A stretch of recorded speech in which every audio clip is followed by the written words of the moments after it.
Sikreto ng mga bilyonaryo na hindi mo pa alam. Kilala niyo ba siya? Siya si Henry C. Sr. Si Henry C. Sr. lang naman ang nagmamay-ari ng SM, BDO, SMDC at China Bank. Siya lang ang kilala ko na mayroon 300,000 na oras sa loob ng isang araw. Paano ko nasabi sa iyo na siya ay mayroon 300,000 na oras sa loob ng isang araw? Simple lang. Si Henry C. Sr.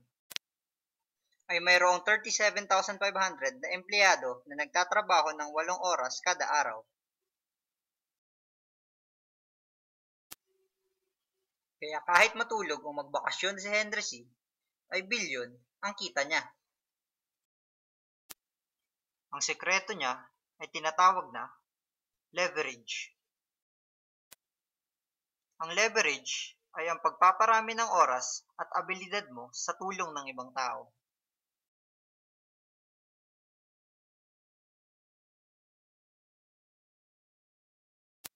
Halimbawa, si Nard at si Jay ay parehong negosyante. Si Nard ay may kakayanan na kumita ng 1,000 sa isang araw sa pagbebenta ng pizza ng mag-isa.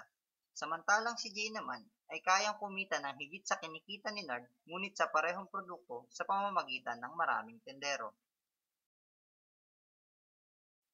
Nakita mo ba ang kaibahan ng dalawa? Kung iniisip mo na mas magaling ang ginawa ni Jay kumpara sa ginawa ni Nard, ay tama ka. Tama. Mas totoong epektibo nga ang mag-leverage. Ito ay subok na ng maraming successful entrepreneur sa ating bansa at maging sa buong mundo. Si Nard, work hard, no work, no pay. Samantalang si Jay, work smart, and leverage the work. Sana ay makatulong sa iyo ang simpleng video na ito. Always stay positive in your business and I hope to see you on the next video. Created using Powtoon.